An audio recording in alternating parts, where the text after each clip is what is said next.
Excellent. Well, thank you again, Julia, for what is an opportunity beyond the capacity of description. And I am a PhD student in English. And so when I say I cannot describe it, it means quite a bit.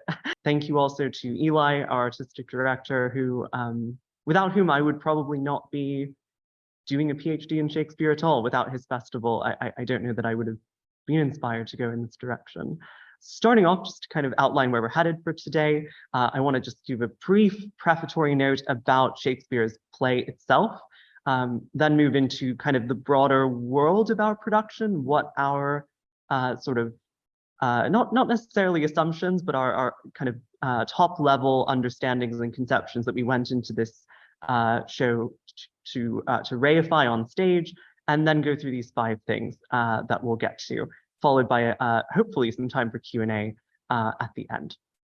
So starting with Shakespeare's play itself, Julius Caesar, we think written in 1599. We actually have a very good idea for this play. That's not true of every play. But for this play, we have a good idea because there was a Swiss visitor to London who wrote down that he went to see a production, or the first production, I should say, of this play in 1599, a gentleman called Thomas Platter. That is the same year in which we feel that As You Like It was written as well, meaning that for our New Swan regulars and patrons, this is the first of New Swan's 11 seasons in which the 2 main stage full-length Shakespeare plays were written in the same year. So it's just a fun fact about the New Swan's history. The text of Julius Caesar and the history that Shakespeare is putting into it is largely drawn from the Vioi Paralleloi, the Parallel Lives of Plutarch, which appeared in English for the first time about 20 years before Shakespeare was writing Julius Caesar in 1579. And much of the play is just a kind of straight dramatization or adaptation of Plutarch's life of Julius Caesar, which we'll see a quotation from later on.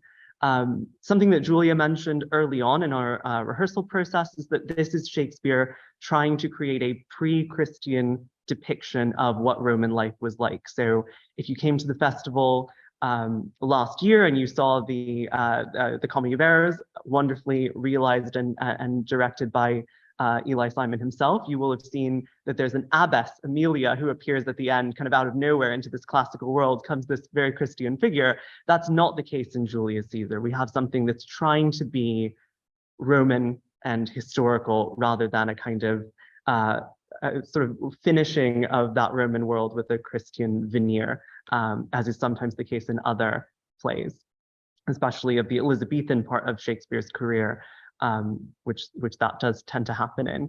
And this last note here, it's kind of unusual in the way that it's structured because the play is, and people make jokes about this all the time, the play is called Julius Caesar, and yet Julius Caesar dies about halfway through. And this is something that Julia and myself and our wonderful director, Andrew Borba, you'll hear a lot more about as I sing his manifest and many praises later on. We all kind of approach this play with this problem of it peaks in Act 3, Scene 1, and then it just kind of, it seems to fall down. And we'll kind of talk about how we have tried to address this or work through this quote unquote problem with this play. I would like to say quirk of this play rather than issue, and we'll see why in a moment. The photograph on the right here is our Caesar, Sonia Cook there in the center. Neah? Yeah. Just a second. I have a request for you to speak a little more slowly. Oh, I'm so terribly So just sorry. take a deep breath. Happy to do so. Yeah, Thank you. no worries. I'm used to racing through academic talks. My apologies. In that photo on the right there, we have our Caesar, played by the wonderful Sonia Cook, in the Senate scene, which we'll get back to in a moment. So now moving forward into our world, our Julius Caesar, and how we came to approach this play. We wanted to present a kind of, I've often jokingly called it Romanesque, but not like the architectural style, Roman-esque, Roman-like world. So it's not a Julius Caesar that is attempting to translate the action of this play into a modern setting or into another political time or political context. This is Rome, but it is Rome that is being adapted and somewhat transformed by the infusion of people that you would not find on the stage of Shakespeare's England, but which do reflect our community at UCI and in Southern California more broadly. It is, as I've written here, sort of Rome with contemporary gender dynamics. We do have a female Caesar. That's a question that I get quite a bit. And we can talk about that in Q&A if you would like. As a result, not only a female Caesar, I should say, but also a female Cassius and Antony. And so as a result, we have taken the folio text of Julius Caesar and altered some of the pronouns to make everything make sense with what you're seeing on stage. There are certain things that we did not change. For example, Caesar is still being crowned king and not queen in this version. So there's some things that were left the same. But broadly, the major changes that have been affected to the text are with regard to those gender pronouns. The other change that our director, Andrew, made at the start of this process was to remove the references to enslavement that are present in the original text. I don't want to speak for his rationale, but I can say from the dramaturgical perspective, one of the reasons that that is helpful to us in our production is that we would not want to leave those references in and not do justice to what ancient Roman slavery was.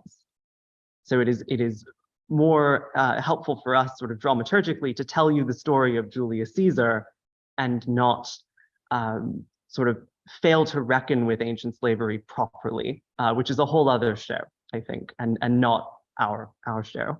And here on the right as well, we have a photo of our soothsayer, Evan Lugo, the actor playing our soothsayer here, famous for saying in the play, and you can say it with me, "Beware the Ides of March." So this is the exact moment where he says that, pictured here on the right.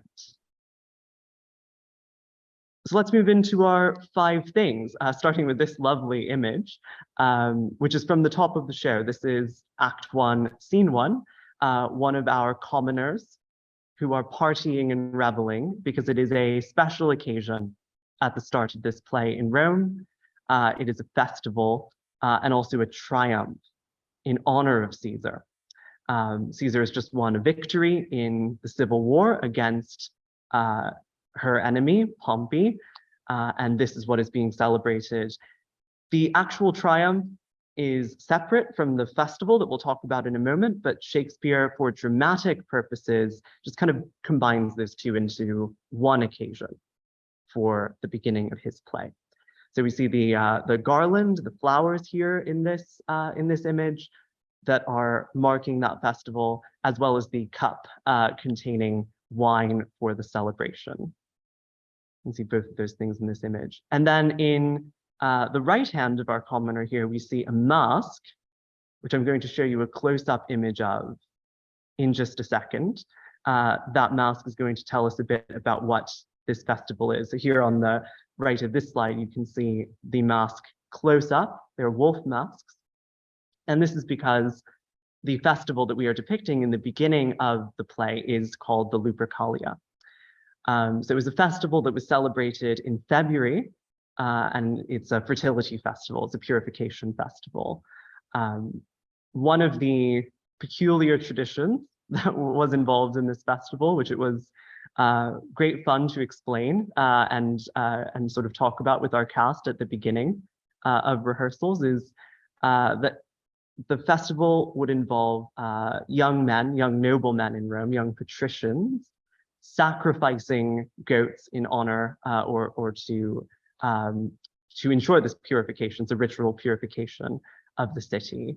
And after they would do this, they'd take the skin from those goats and they would run around the streets practically naked, wearing these goat skins, and they would actually use them to they would run a race essentially, wearing these skins as part of this festival. And Shakespeare actually references this in the text of the play itself. In Act 1, Scene 2, Cassius is starting the conversation with Brutus about the conspiracy. She's starting to sort of pull him into the plot. And the first thing she says is will you go see the whipping and the chase? And she's referencing this exact tradition here. So it's clear that Shakespeare knew what this festival was, and that it was at least his imagination of what was going on in this scene. Obviously, Shakespeare is working on a bare stage, and we are not. We have wonderful scenic designers who help us make this festival come to life in a much more clear way than it would have been for Shakespeare's audience, but nonetheless, this festival is what we are depicting in the first scene of the play. And this is one of these particularly Roman elements that we wanted to introduce back into the production, which are so often kind of cast to one side in favor of let's just do straight political drama. We'll get to some political drama in just a moment, but this Roman ritualistic element is, I think, critical to understanding the intersection and the union of religion and politics in this world. So in our world of an establishment clause in the First Amendment, we are quite comfortable separating a religious context from a political context. They're distinct things to us. But that is not the case in Rome. Politics are deeply sacred and religiously coded affairs. And they often intersect with things like this, with sacrifices, with public festivals that are openly religious in nature. And so we had a chance to bring some of that to life in our production. And you'll see that at the theater right in the beginning as a couple of drunken commoners come into the scene and cheer Caesar, Caesar, Caesar, and sort of set our world alight from the first moment. Now we get the violence, though. I promised the political drama was coming. This is a still from the assassination of our Julius Caesar on the left. On the right, we have one of our senators who is, as you can see, brandishing a dagger at Caesar. I wanted to include this image. Obviously, I don't want to. Let's start with this. Spoiler: Caesar dies. Just want to throw that onto the table for everyone. Sorry, I know most people haven't been yet, but spoiler: Caesar dies, and Caesar dies in this scene. In fact, Caesar's death has been depicted in many different ways in the various productions of Julius Caesar that go back as long as we have engravings of what they look like. Some productions you see Caesar sort of getting stabbed and stumbling around and then finding Brutus at the end. Others you see a kind of straight death. All together, let's stab Caesar and then fall Caesar right after the interaction, the et tu, Brute, the interaction with Brutus. In our production, I was very interested dramaturgically in bringing back this real element of Caesar as a warrior, as someone who's been a soldier, who's been a general, and when confronted with violence, will do what anyone who has been in combat would do. And that is to defend, in this case, herself from attack. And so in our version of the assassination of Julius Caesar, we really foreground this element of resistance, of Caesar trying, obviously failing, but trying to fight back in this sort of 6-on-1 contest. And we see that here in this image, where we have this wrestling going on. And there are productions that have done this, of course, but many of the productions I've seen really do not engage with this. And it was one of my principal dramaturgical interests. A lot of how this is being realized is thanks to our wonderful fight choreographer, Michael Pollack as well, who has choreographed all of this that you'll see in the theater itself, including this part. But it's that sense of fighting back that we really wanted to capture. And as I've kind of explained here on this slide, we don't really get a lot of guidance in the play itself. Shakespeare doesn't tell us how the stabbing is supposed to go down. We know who stabs first because Casca says his line, "Speak hands for me," and begins the stabbing. And we know who stabs last because of et tu, Brute, of course, the very famous line. But we don't really know what happens in the middle. It's not spelled out. It's just, as I have here, they stab Caesar. That's all we get. And I'm acknowledging again our fight choreographer here who did just outstanding work with allowing our actors to think through what their particular characters would do in this situation. We really dove into this, and this is one of those parts of working on historical drama that I think is so unique and so special. The opportunity to look at these characters as historical figures and say, what would Brutus do? What would Cassius do? Cassius has been a soldier, so Cassius has a certain degree of familiarity with this kind of violence that maybe Brutus doesn't. And what would Metellus do? And on and on. And we're able to really dive into, with these actors, a sense of who they are and what they would do when confronted with this really difficult deed of, I am going to kill, as is said later in the play, the foremost ruler of all this world. How would I go about that? And how would my character interact in that situation? So that's one of those wonderful mysteries that we get to discover in the course of theater practice, is how do we realize that? Here in the image on the right, we have our Antony, who is then mourning Caesar's dead body on the ground. I'm going to break a little bit of the magic of theater and tell you that this blood that appears here is actually already in the costume prior to the assassination. The actors, whilst they're stabbing, they pull apart magnets on the cloak, which reveal the bloody, yes. Julia, your mouth is wide open. The magic of theater, everyone. Yes, indeed. So we're pulling apart magnets on the toga, on the mantle here, which is revealing the bloody, pre-stained bloody portions of the costume. Because the Swan stage is a sacred place. We wouldn't want to stain it with live blood. So we have wonderful happy shows that are going on outside of ours, and As You Like It and Complete Works. We want to keep those happy and blood free. So we'll use the pre-stained fabric for the majority of our blood in this scene.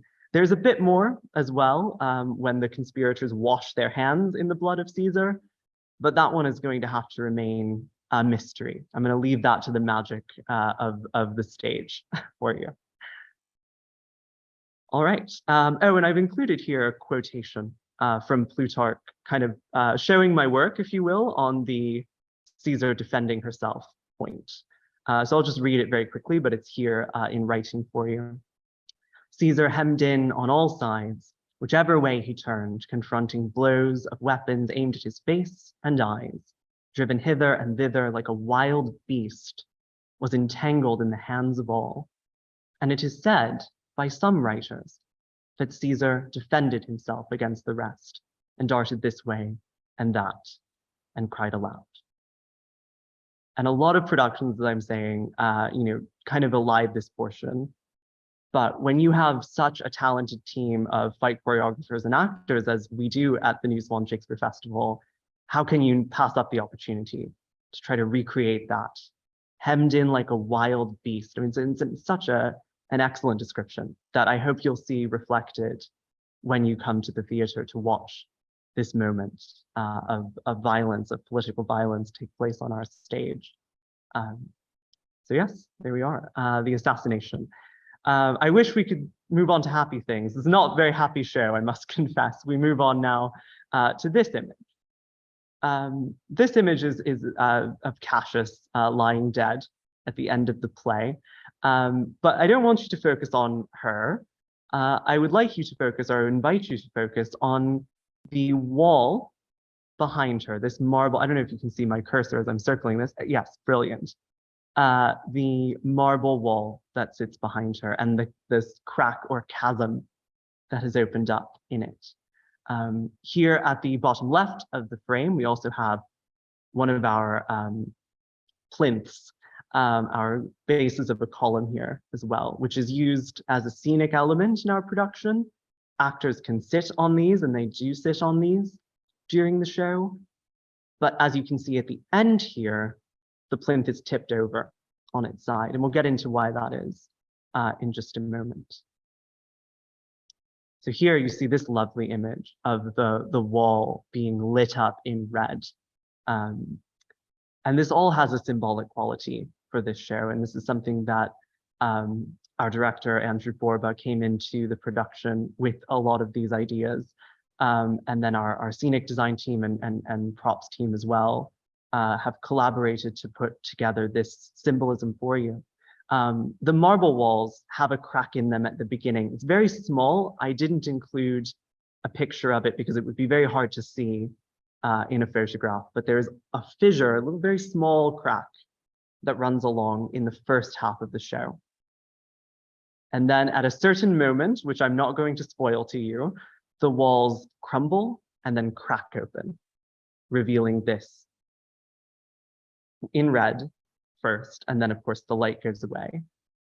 And this obviously sort of clearly represents a fracturing of the Roman system, of political order, of political norms, and the red, of course, to symbolize the violence that is occurring as a part of this destruction of the foundations of Roman political life. And the same is true of the plinths. And I'll go back to show you the image of the plinth. Or that is the wrong direction, my apologies. Here we are, the plinth in the bottom left here. Same concept. It stands upright for most of the show. But like everything else in this play, it is toppled on its side. The order of this society and the structures that have supported this society for so long are tumbling over. And we wanted to show that natively in the world. You're obviously hearing it, but one of the great privileges of producing Shakespeare in the 21st century and at such an outstanding festival as this one is that you have a chance to help the text by including these details. And I hope that this is helpful as a symbolic representation of the world. It's not so much the world turning upside down as the world turning on its side. And I think that's why this plinth maneuver is a particularly brilliant metaphor or symbolism for that exact thing. The casting into disarray and disorder of the society that is happening in both of these scenic elements. Here we have the body of our Caesar being carried out of the theater after her funeral. We see in the center our Antony again, with the cloak of Caesar, still bloody. And this image is really fascinating on a number of fronts. If you can just see, I mean, it's very difficult, but up here in this little glimmer of light, the red of the curtains, that's one of those details of violence has come to our society that we want to throw in. And you will see the curtains as well, actually. They'll change during the show when you come. Sometimes there'll be one color, then they'll open up and be another color. And those transitions also obviously have symbolism. But here, this takes place after a very famous speech in our show. You may have heard of it. Friends, Romans, countrymen, lend me your ears, right? The very famous Antony speech. And this is the end of that scene when the funeral is over and Caesar's body is being carried off. And I've always found it a really fascinating detail that the body is not carried off in some outstandingly noble procession, but instead by the common people. As we see here, we have our plebeians. You can't see our plebeian on the left here. We have the back of one of our plebeians, played by Julius Caesar, and then over here, we have another of our plebeians, and they're carrying this body away for cremation, which is what they say in the text. Let us burn her body in the holy place. And this is quite fascinating in some ways, because you don't have, with the lack of the nobility of this moment it's just striking that to the end, Caesar is this kind of popular figure. And if you join us on the 27th of August for Shakespeare Weekend, I'm sure we will talk more about this.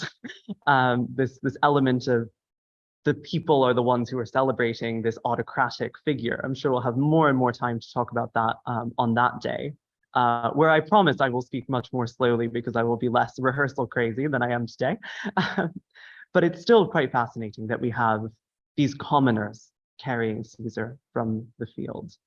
And that brings us to our plebeians in general, my fourth of 5 things to look for.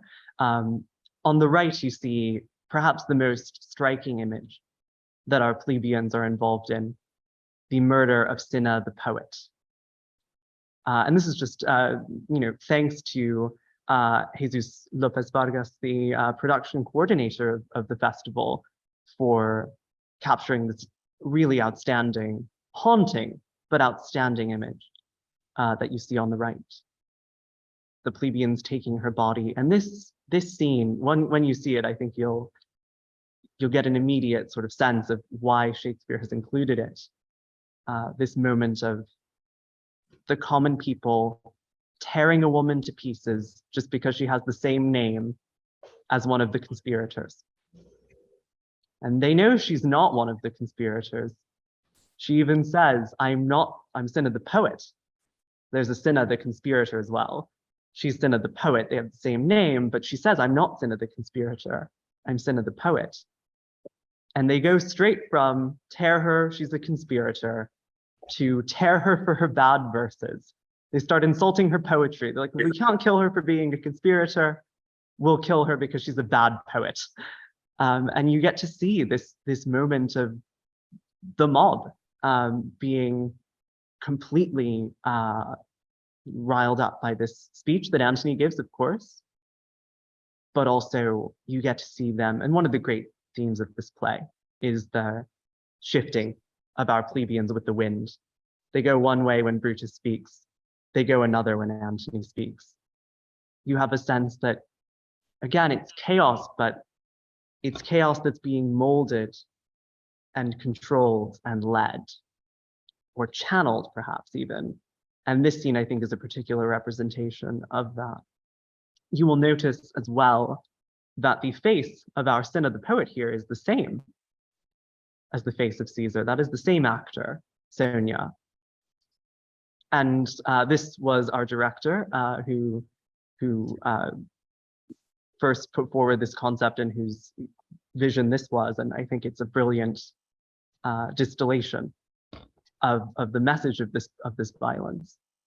Caesar is killed in this sort of, Brutus wants it to be dignified, right? This very orchestrated, sacrificial way on the floor of the Senate. Brutus talks about this a lot. We can talk more about this if you'd like in Q&A, but he's constantly saying we're going to be sacrificers, but not butchers, right? We're not murdering. We're making a sacrifice to Rome of Caesar. But this scene is here to remind us that there's another side to that violence once unleashed has victims that are undeserving, that are innocent.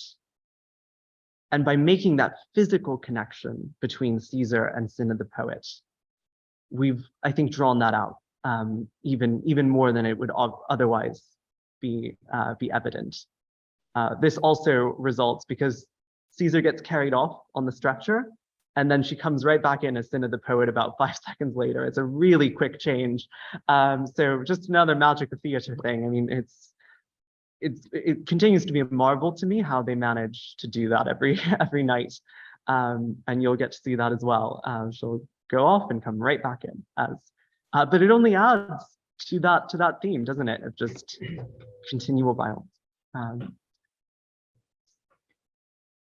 Speaking of violence, I know it's really a downer, this play, isn't it? But I think there's a lot of important lessons in it. Here we have the war. This takes place near the end of our play, the second half of the play. After the funeral, everyone goes their own way. Team Brutus, if you like, the conspirators, are set up against Caesar's heirs, people who are taking Caesar's, literally taking Caesar's mantle up. And so on the left, the red team are the pro-Caesar team, which are led by Antony and Octavius, who is, of course, the adopted son of Caesar and later first emperor of Rome, Caesar Augustus. And then on the right of our image, we have the yellow team, which is the Brutus and Cassius team, the conspirators. This photograph gets a lot of our war imagery in it. Obviously, we have the swords and the daggers, but we also get that opposition between our two sides. And then if you can see on the top, sort of middle right here, we have the standard of one of our legions involved in this battle. It's difficult to read through the latter, but through the ladder, excuse me, but it does. It's a sort of classical Roman standard. Legio quinta senatus populusque Romanus. Apologies to the captioners out there. It probably cannot caption Latin, but that's the 5th legion of the Senate and people of Rome. I'm going to make a confession to everyone. This legion is not accurate at all. They were not in this battle. They were nowhere near this battle. So I beg your forbearance and forgiveness on that front. But the V fits very nicely as one letter in this space. So that's why we chose it. But we see here all of that war imagery. And I wanted to also show this image of Brutus and Cassius plotting before the battle. This is Brutus's tent, which we see in Act 4, Scene 3. And I rightfully give props, if you will, to our properties and scenic designer for this wondrous work that they've done here in this whole, everything you're seeing. Pam Marsden and Andrea, who are both responsible for creating this image. You have the sort of map and the pieces that represent both sides, and also some letters, which we had a lot of fun with creating the letters. That's one of those real privileges of the dramaturgical endeavor, was getting to write out the Latin and Greek for the letters that you will see. You probably won't be able to read them. If you're up in the heavens, you should be able to see the Greek alphabet on the letters, because it looks very different than, of course, the Latin alphabet does. Each of them have little Easter eggs about the show. So the Greek letters are quotations from the Meditations of Marcus Aurelius, because Brutus is a Stoic. And so we have, yes, we have those written. And then the Latin letters are either quotations from Latin histories of Caesar's life, specifically Suetonius is the 12 Caesars, or they are original Latin compositions that are thanking our designers that I wrote, and I put them on the table as well. So yes, we have some original Latin that appears in the show too. Very difficult to see, but now you know they're there. We also can see on this table as I said, the pieces that represent each side, and Brutus and Cassius get to kind of do some war gaming, if you will, in this scene, which is quite nice. And then I don't have a picture of it yet, but you'll see them in the beginning of Shakespeare's Act 5, where the real battle begins.